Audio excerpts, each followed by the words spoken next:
Alright, I wanted to play more of this game to experience everything it has to offer, but it's proving to be pretty long, and I want to share what I can with you because it's without a doubt something pretty unique. So just keep in mind during this video that I've only played about 5 hours, and all my thoughts are based on that. Hard West is a top-down turn-based strategy game akin to the XCOM series created by CreativeForge Games, a studio of people that worked on Dead Island, Hard Reset, and Shadow Warrior. The studio's previous release was Ancient Space, a space exploration game with some RTS elements. Hard West itself is set in quite a different setting than the studio's last game. It takes place in a fantasized Wild West in the days before the United States was completely settled and people were still exploring and expanding. Throughout the game, you'll play as a few different characters, each with their own story, and in most cases, very different gameplay when it comes to the map of locations. Normally, the Wild West isn't really much of anything special. We've seen the setting done before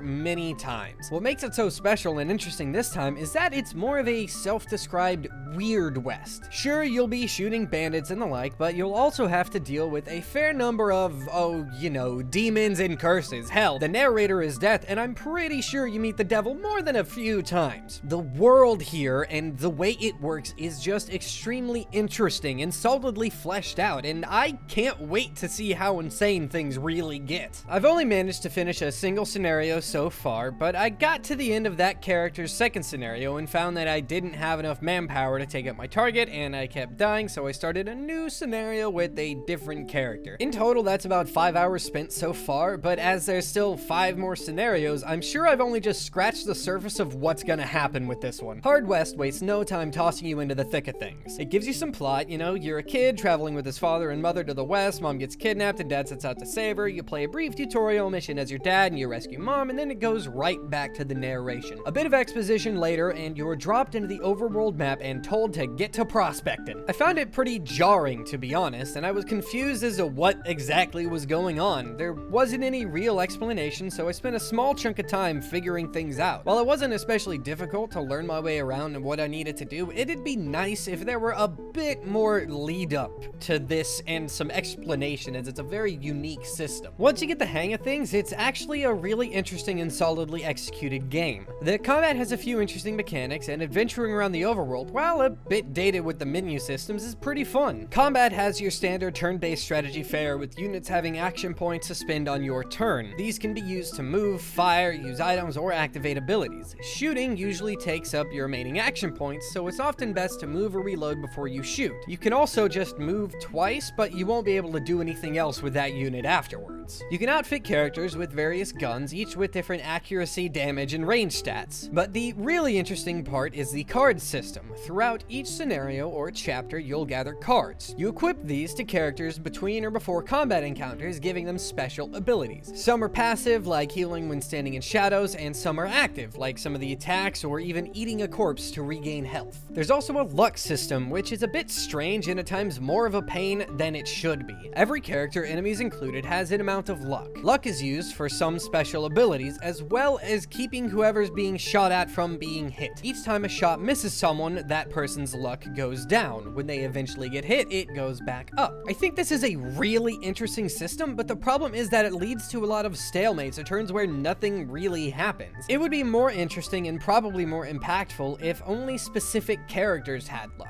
The player-controlled characters and boss-level enemies or something like that would have worked great. You'd need to rebalance it a bit so the player doesn't just feel like a god or something, but it would definitely allow the player to feel like more of a badass, which is always good. Then you come across an enemy and you miss a shot, see their luck meter go down, and you know it's gonna be an awesome fight. It may even lead to more dynamic field positioning. Since there's permadeath on all characters, and if any of the main characters die, it's a game over, a lot of the time I got myself into one spot and then just held off enemies or picked them off from a distance. Changing the luck system would definitely have an effect on how I played, and I'm confident that things would have been more dynamic. Now, between the combat scenarios on the map is really where things differ between chapters. Like I said before, I've only experienced 3 chapters so far, so I'm basing this off of what I've experienced. So far, each chapter has had a different main mechanic for the map screens, and it's always been tied to the story. For the first chapter, you're a prospector's son turned outlaw who's at first trying to simply dig for gold, and that's what the mechanics are built around. You dig around at sites and you ask for information in towns and bars. I actually